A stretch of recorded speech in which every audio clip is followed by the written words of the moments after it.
Обврските на радиодифузерите кои произлегуваат од изборниот законник. Обука на оваа тема одржа од Агенцијата за аудио и аудиовизуелни медиумски услуги. На неја присуствуваа новинари и уредници од повеќе локални медиуми од регионов. Во една заедничка комуникација да ги разјасниме одредени дилеми или одредени, да кажеме, недоречености кои може да се појавуваат, се со цел да што поквалитетно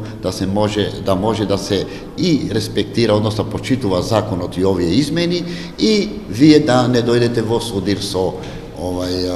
тие стандарди, и ние као регулаторно тело да можеме со задоволство да констатираме дека се почитувани сите професионални стандарди кога е во прашање покривање на изборната кампања. Целта е да се посочи на методологијата за мониторинг на изборното медиумско представување за време на изборниот процес. Законот е поделен, да кажеме, во 3 фази.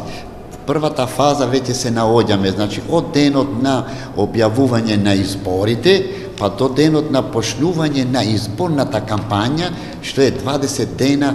пред денот на одржувањето на гласањето. Значи, прва фаза е од денот на објавување на изборите до почетокот на изборната кампања. Потоа од денот на почнување на изборната кампања до 24 часа пред гласањето почнува изборниот молк. Секој од овие 3 периоди има своји специфики кои се специјално набројани во поглед на обврските, односно на стандарди кои треба да се почитуваат. Во смисла, ова прва фаза е, значи, еве знаете вие сами дека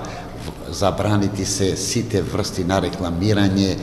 односно и активности кои се финансираат од буџетот на Република Македонија и од буџетот на општините, да не се појавуваат носители на јавни функции во смисла на промовирање на нови објекти и така натаму кои се финансирани од буџетот, што може да се третираат и интерпретираат во функција на изборната кампања,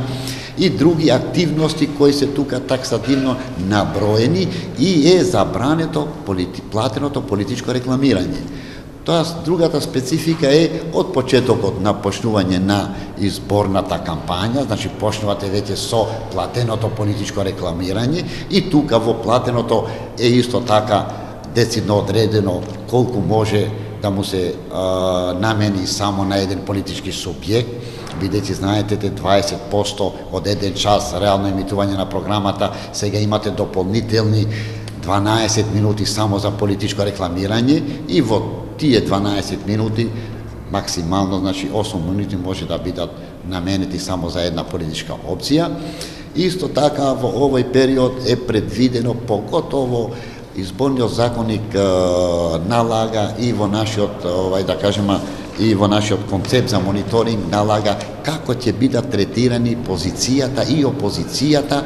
во дневно-информативните емисии, во вестите, во другите специализирани програми кои се наменети за изборите, поготово кога е во прашање избалансираноста, објективноста, професионалноста во тие програми, што на крајот ние, освен што секој дневно го мониторираме, и на крај ќе имаме и едно целосна анализа, не само квантитативна во смисла на времето кое е определено, туку и една квалитативна анализа, тонот на известување за определен кандидат или определена политичка опција. Претседателските избори се закажани за 13 април годинава.